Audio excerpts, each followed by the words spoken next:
All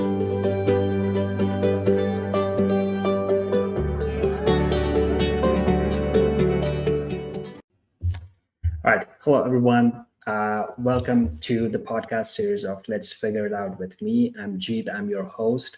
I'm a solutions engineer by profession. I work at Salesforce. The podcast is about anyone who is looking for change in the career, or if you're a newbie looking for a job, or even just to learn about anything new in life.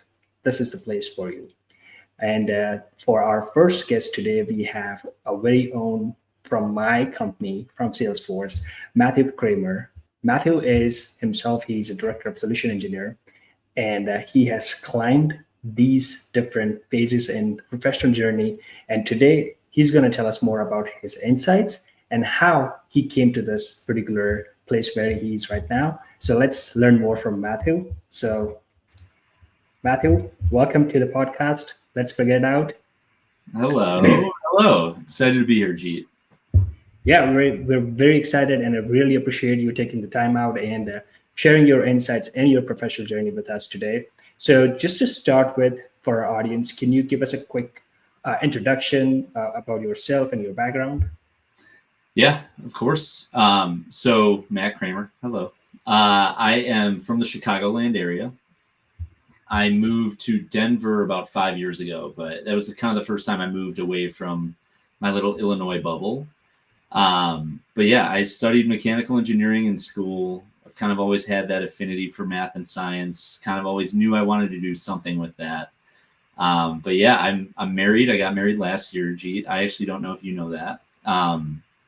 Thank you. So I got married last July to Mariah. We've got a lovely little family of just us and our dog Clark here in Denver. We've got a great community of friends out here. So yeah, we love spending time outside and are enjoying this Rocky Mountain air out here. Well, awesome! Congratulations on getting married, and congrats on the promotion as well. Thank you. Yeah, absolutely. That's a great background. So, like, first question comes to my mind, Matt, is like you just mentioned about like mechanical engineering. So, walk me through like how did the journey started from mechanical engineering and how your professional journey started. If you can give us some more color there. Totally. So I went to school for mechanical engineering, and I kind of fell into an internship opportunity within that field. So like most college kids, I had a job during college. I was waiting tables, and a director of engineering from a nuclear power plant. So I was in kind of the middle of nowhere of Illinois. So anyone that's listening, if you know where DeKalb is, I went to Northern Illinois. There's a big nuclear power footprint in Illinois. There's actually 6 plants. It's owned by Exelon. So that ended up being my first job. But one of these directors of engineering was just eating dinner at the restaurant where I was waiting tables. I think he asked me what I was studying. I said mechanical engineering. So I kind of like fell my way into that just by open dialogue. And he set me up with an introduction, and I got an interview for an internship. I think this was the summer of my junior year. Learned a lot of stuff that summer, and it was paid. It was a paid internship. So like I kind of needed to make money at that time.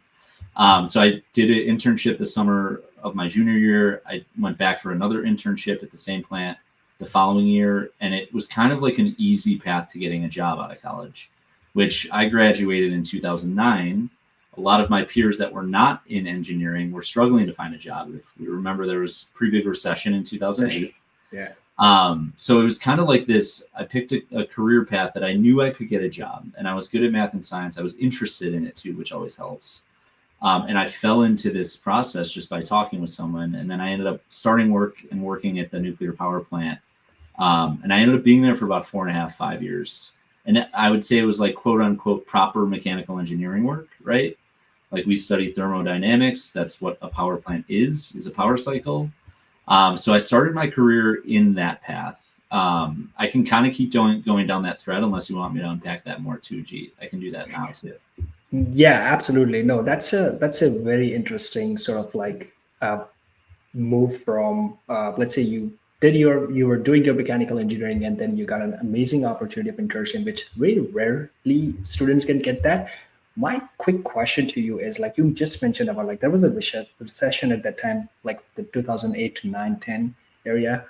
A lot of people were struggling to find their first job. In that same period, you got an internship and you worked there for years, I guess, for full time. What were the other different kind of roles you were looking where people were struggling but could be helpful? This is for more like in general for the audience where they want Yeah. to see that, okay, if they're coming from mechanical engineering or electrical background, what are some other roles they can look out for?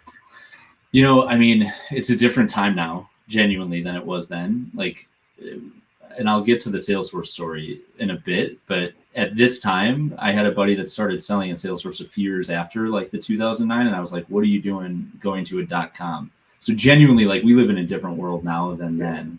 But what I would say is, like, at that time, a lot of people were trying to get into sales, and like the sales jobs that were available then was like you can make 30 grand, 40 grand, which is not nothing, but like by today's standards, that is very difficult to afford any city that you're living in. Correct. Another big one was like I got buddies that are lawyers, and like at that time, a lawyer that just passed the bar finding a job as an attorney was like impossible.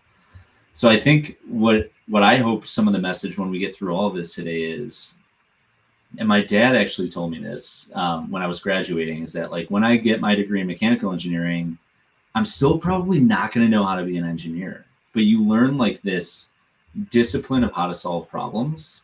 Like that is what it is. Like I don't remember the equations that I did in DiffEq or any of the math classes, right? I don't remember anything about them. But what you learn is this like wisdom. And I think like now, me 15, almost 20 years into my professional career, it's so much easier to think about like that was really what the goal of college was like this wisdom, opening your eyes into all these different possibilities, and more importantly starting to think about like what you are actually interested in, right? Yeah. So if you remember back to my starting point of mechanical engineering, I wanted something that was going to be stable, and I was kind of good at it already, right? Yeah. That does not mean, and what I answered a little bit later on is like that was not the career path for me. But it's so hard to recognize that. And I'm not a proponent of like with age just comes wisdom. But I think like it was hard for me to hear that advice from my dad of like, you've learned engineering wisdom, but you're not an engineer yet, which I think is really well articulated. So for people now, like that's the way as early as you can learn that for yourself, of recognizing, okay, what are like some good base skills and wisdom that I have learned, regardless of field of study, field of expertise, because that doesn't really matter. And then try to marry that with what do I like to do and what do I want to spend more time doing. And I would say I look back on my career path fondly because I didn't love what I was doing, but I was answering that question for myself as I went. And every step along the way, I keep answering that question for myself.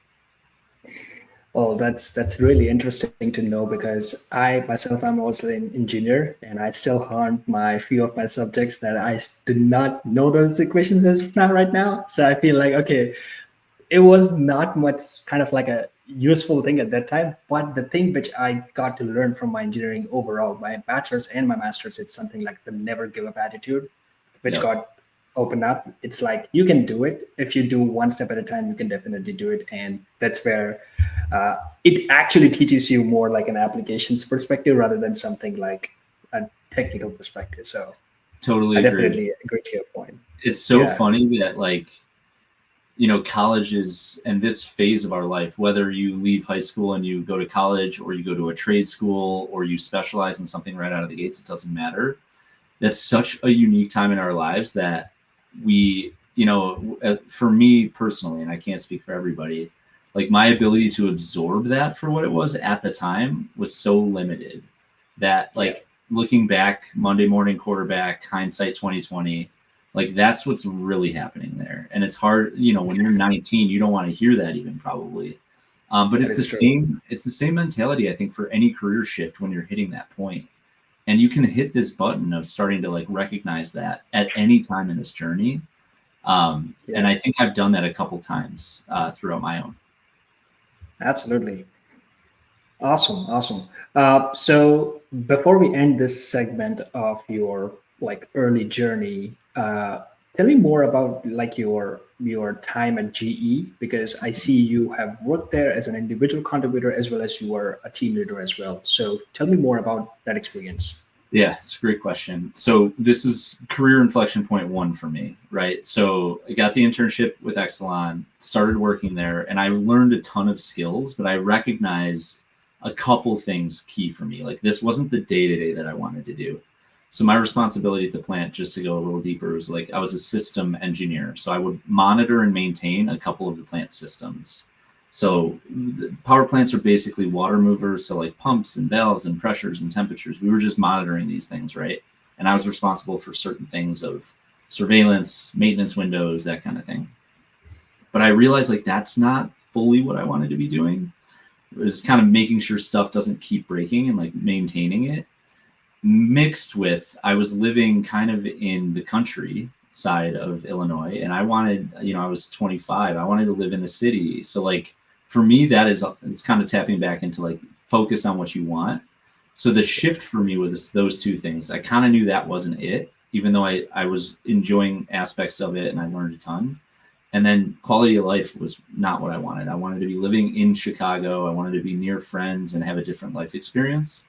So that set me out on a path of like what mission one was find something that could enable me to do that second part. I wanted to live a different kind of life than I was living. So scrub the LinkedIn's, I think at that time it was much more like the Indeed job board or Monster, if you remember Monster.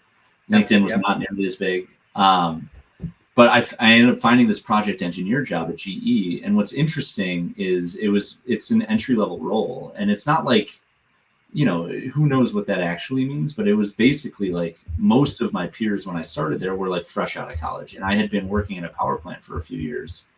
But at this inflection point, I was worried about like making a change into something that I didn't have experience in. Like it was kind of a fear base. And I was like, okay, GE had this little division that they acquired. It was called Smart Signal. It was a predictive analytics software that was used to monitor plant equipment. I was like, okay, I have direct experience in plant equipment. I think I would be a good fit. And it was kind of a no-brainer for them, I think, when I was interviewing, because they're like, that is exactly what we want. And we're not used to hiring entry-level people that already have experience with that. So that was kind of the inflection point. So it was to serve a purpose of me moving and enjoying quality of life that I wanted, and to try to make a change closer to something I wanted to do day to day.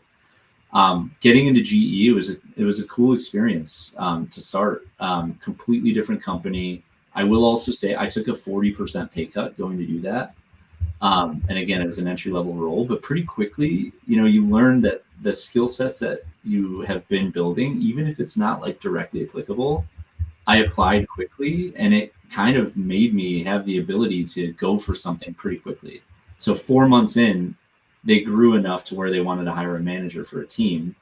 And some people might be like, well, I just got started here. I probably shouldn't put my name in the hat, but I put my name in the hat. And I think that was the first recognition for me of like, I was building a skill set base that's more widely applicable than I thought it was. It's not just like, okay, I worked at a nuclear power plant, now I can apply that somewhere else. It was this base that like I applied it to the new job, and I ended up getting a manager job really quickly. Wasn't my best experience. It was maybe a little quicker for other reasons that I'm happy to share. Sure. But it was that inflection point. So yeah, I spent a year there before moving on to the next one. But it was kind of a quick transition, and it started to prove to me that you can make a change and still like find success and learn things quickly and adapt to the new environment. Wow. What a great sort of like a story where a person out of college does an internship, do something which is connected to mechanical engineering, and find something like, okay, now I need to look out for it or expand my skills. And that's how you ended up in GE with a 40% pay cut, which is huge for anyone in that particular age. And because your why was clear, because you're thinking to learn or expand your skill sets, and from there you climb that ladder of like your first ever sort of like an experience of a leadership Yep. role. Yep. And you work there at the GE for 1 year, but the most interesting part is the last segment we have now is like your move from out of that whole industry or the whole bubble of mechanical or the industrial part, and then moving to Salesforce in a tech company. So what I want to know to start with is like, what made you change from GE or Exelon, that kind of life, to Salesforce, leaving your manager role and starting from an associate solution engineer? So I'm very much curious to know about that story. Yeah, I mean, it's for me. It became clear as I made these decisions, like the life that I want to feel fulfillment in what I'm doing. And GE was a step closer, but it wasn't the step. What I would say GE brought me for that year was one, prove to myself that I could do something different, even if it's anxiety inducing or feels scary. I could do something different and do okay at it. And two, it enabled me to move to Chicago and start like the balance of life that I want to live. It's not just about the work. So it wasn't the answer, but it was the right answer for that time. And even though it was pretty quick, I didn't intend to leave GE when I started. But my best friend worked at Salesforce, and he said, I think you would like the SE role. And I genuinely knew nothing about it. As I just shared, I'm a mechanical engineer by background. I didn't know anything about selling. I didn't know anything about software. I had to take one coding class in college, and I fumbled my way through it. Couldn't stand it. It was a challenge for me. So I entertained that, and I was like, well, if he knows me well, he might be onto something here. So I started down the interview process. And I think for me, as soon as I started engaging with people in this software space, I was like, wait a minute, this is kind of what I was looking for. Super intelligent people, very collaborative. They all have this like unique way of communicating that I was so not used to. And it was kind of what I think I was looking for that I didn't even know existed. So as soon as I started interviewing, it was a no-brainer for me. It felt like a hand-in-glove fit with what matters to me of like, I am a problem solver. I have the mind of an engineer, much to the negative use sometimes of my wife. I'm a fixer, so it's something I'm working on. But as soon as I started interviewing, it felt like a natural fit. And that gave me the confidence in the interview to be like, look, I don't know how to do this, but I know I can figure this out. And I ended up doing enough to get the job. And when I started I wasn't thinking about it as like, okay, I'm starting at the most basic title and like an entry level role. It was like, this is wholly different. This is something for me to sink my teeth into. I almost lost sight of okay, what's the title? What's the position? It didn't matter. It was that feeling that I had of this feels like this is going to be really in line with what I want to do. And since then, I've been here now 10 years and it continues to be that for me. But I would say like my default setting is risk aversion with these things. Like the initial move started to give me some of that confidence. I was terrified coming in as an SE that I was going to be overwhelmed. And you know this as an SE. When I first shadowed my first call, the SE was taking notes, driving the conversation, going on mute, talking to the seller that he's side by side with. And I was just sitting here like barely like poking at keys on a keyboard thinking, how could I possibly learn this? But I think if you can prove that to yourself, then it doesn't really matter what that next thing is. You can really start to have confidence that like I can tackle whatever that next thing is. But that's a little bit of a transition into Salesforce. Yeah. No, absolutely. That's a great way. One thing which I think I can take it from here is something like, don't think about a particular designation or don't think about a particular change. If the change is going to make a big impact in your life, could be a skill set, could be something which is taking towards your end goal, then just do it. Just take that step and just be on it. And things will definitely fall towards that goal. So one quick question I have before I want to also dive into your overall progression, but what were the initial, like, let's say, challenges you faced or you had in your mind that you just mentioned about, like you were shadowing a call and you felt like whether I will be able to match that pace of that particular SE you were shadowing. What were some other challenges you have experienced or you have observed with people joining in this particular role? And what were your sort of like take on it, like moving from coming from a different background to SE role in Salesforce? Well, I mean, initially, and we love to hire people that don't come from a background within Salesforce or even software, right? It's kind of the person that we hire. It's not necessarily the resume. And I think for me, you nailed one of them. It was like that pace of difference, like not knowing much about software and not knowing anything about the sales process itself. It's pretty overwhelming. And like, you know, this being at Salesforce 2G, especially now as an SE, the solutions that we can bring to our customers are endless, and we genuinely cover the gamut. It's like anything that a company needs to do, they can do on Salesforce, sometimes with time and money, but we can accomplish anything that a company is trying to do, which is on paper awesome and easy, but in reality, very challenging, right? Yeah. So what's funny is like when I started, our product set was so much less than it is now of what we already have. Like you could always customize this kind of stuff, but like, Yeah. you know, a couple of our unique products that we've built or acquired since then in the last decade solve for this stuff. At the time, our bag was way easier to wrap our head around, and it still felt overwhelming to me. So I think the Correct. complexity was very overwhelming at the start. And then you mentioned the speed of adapting to all that. It was unlike anything that I'd ever experienced. But again, like it's not like that's the only chance you have to like solve a problem. Like these other areas that I had previously in my career also had time pressure, complication, right? So I think for me, what started to weigh in is like, you are a problem solver. That is what this is. So it's not that you have to know everything about the problems that you're about to tackle. It's if you have an approach to solving problems, then that's good. That's all you need to actually have success in this job. So I think That is thinking true. about people transitioning into SE life now, that is genuinely what we look for. And if you have that, then you can have success in this job because that's all we're doing is solving problems, including the problems for ourselves of understanding this better, right? Absolutely. Absolutely. You actually gave me another street point of my next question as well. Like, what are the things you see down the, like in your current role as a leader?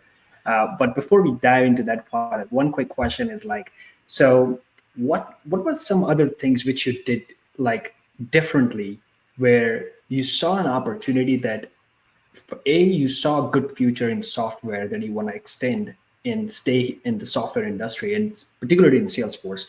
But what are some different things you did where which helped you to climb that ladder of leadership from one stage to other? Yeah.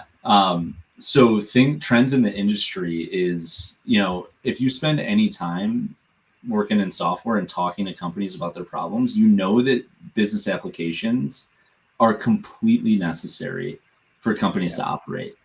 There's always going to be a point where they can operate without them. But honestly, even if we consider Excel, like that's still a business software that companies use to run, right? True. But there's always this need to use these tools to run their business effectively. And I think I learned that pretty quickly at Salesforce. And it keeps me fired up that like our tools are actually good and customers actually get value out of them. So for me, thinking about like the state of the industry, and if I were to ever leave Salesforce, which is not at all on my plan right now, but if I were, like that is a must for me in this space of the software has to have value and a purpose for those companies. But I think that that's what I see in the industry, why I stay in it, especially at Salesforce, notably for our product set too. Got But it. I think on the leadership journey part of your question, and this is again back to like being open and flexible. I'm a big proponent that the things that we think are the right things for us are not always the right things for us. So sometimes the decisions we don't make for ourselves end up being the best thing. There's actually, I would recommend for everybody, it's only 2 minutes. If you go to YouTube, there's a story told by Alan Watts. It's the story of the Chinese farmer. I don't know if you've heard this, Cheat, but the whole intent is it's almost like this Zen-like philosophy. And I am not as Zen as I want to be. The story is, you know, this farmer has good stuff happen to him and his neighbors are like, oh, that's so good. And his reaction is always like, could be good, could be bad. He has bad stuff happen in his life. And his neighbors are like, oh, that's so bad. I'm so sorry. And he's like, could be good, could be bad. And it really resonates with me where, you know, we think we know what's best for us, but that might not actually be the best thing for The us. best part. And how that ties into some of my journey is, you know, I was a core SE for 5 years and I've been a manager now for 5 years. And there's been 3 separate times that I've ended up being on a team or in a business that was not 100% my choice. And I'll give those couple examples because they ended up creating paths for me that I never would have opened up myself. So the first time was when I left. So I had been in SE for 3 years and I left that SMB market that I was serving. And I was like, I want to do something else. Like I'm ready for some other challenges. So I kind of talked to like 4 different teams at the time. I wanted to explore all these things, and I got some feedback that's like, hey, you're kind of spraying around. We don't know what you want, and we want to help you get to what you want. But I didn't know what I wanted, Jeet. And I finally said, like, okay, I want this one thing. I want to go to the manufacturing team that they were creating. And they ended up saying, like, okay, that's cool, but you're going to go to this team. So I still got to make a change, which is something that I wanted, but I had no control over where I wanted to go, right? Yeah. And the team that I ended up on was a new logo team. So we created this new business. It was really challenging. I had to lean on a bunch of skill sets, but without me knowing, me getting that experience of creating a new business at Salesforce, which is pretty unique, and not choosing that adventure, right? 3 years later, 4 years later, I ended up becoming a no-brainer pick to lead a team of SEs when we were doing the same thing, creating a new logo market within SMB. So like, Exactly. if I would have tried to control my destiny, and sometimes I say like white knuckle the steering wheel, I would have tried to steer myself towards something, that other opportunity would never have opened up. So I think that's one thing that has happened genuinely multiple times in my career. And even with my most recent change, I'm now running a business within SMB.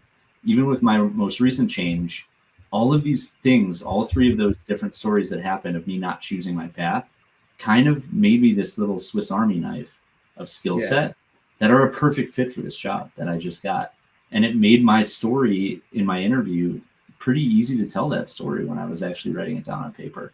So that's kind of what I think about with like that trajectory of like, and I talk to SEs all the time. I talk to managers all the time of like, I want to do this next thing. I need to do this. I need that next promotion. I need that next thing. And I think I always try to share this perspective. And again, sometimes it's not, you have to learn these things for yourself as well. And what worked for me and how I view it isn't always going to be the same for everybody. But I try to at least impart, like, this was one of my big learnings of sometimes even if you don't choose it or it happens at a different time than you thought it would, that could yield stuff that you're not going to know is going to come to your plate, 1 year, 3 years, 5 years down the line from then. There's always a God's plan, which is working for you on the back end. And yeah, exactly. Everything happens for a reason. So I think that's what falls best for your story, what you just described. Totally. And I completely agree on that part. All right, so let's move on to our last and final segment. So won't take more time here now. So for the final segment, we want you to sort of like, based on your professional journey, based on where the world is going, what kind of sort of like an advice you would give someone who is sort of like either currently in the market, and this is, you don't have to go in much in detail, but you can just give a very brief sort of like an advice, like changing industry or sort of like looking for a new job role. I mean, the short version would be have confidence that you have a base of skill sets already.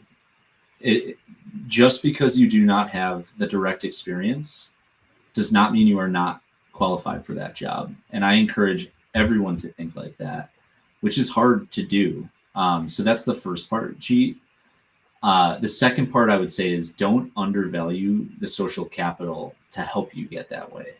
Now, on paper, if you don't have the direct experience and you just chuck a resume into a queue that's probably reviewed by AI now, you might not get there. So don't undervalue the social capital, social networking bill, the outreach and mentorship that you can get from people to help yourself open those doors. I think, I've had a lot of conversations with a lot of people with unique backgrounds, and I've hired a bunch of people that, on paper might not have had a shot to be an SE, and they've been some of the best SEs we could have. So I think have confidence in yourself that you do bring a good base of skills, and then don't undervalue that social capital and try to build that if you're missing it today, right? Those would be two very top of mind things for me. Absolutely. Matt, this was phenomenal. Thank you so much for sharing this experience. 3 things which I can take it from your experience and your life journey is more like never give up attitude, have the confidence, and always look out for opportunity. You just mentioned about in your career, you were moving from different industries. You were looking out for opportunities and getting to that goal of what you were looking for. So you need to jump on from one place to other if requires, but you make sure that you reach that final goal of yours. So definitely this is something which I'm taking home today. But thank you again for spending the time in telling about your professional journey and sharing the insights. And I'm sure many of our viewers will be reaching out to you on LinkedIn, pinging you to know more. And yeah, we are very grateful to have you over here at the podcast. And thank you again for joining us. Happy to, G. Happy to talk to anybody. Yeah, thanks for the time, G. Awesome. I love this idea. This is fun. Thank you so much.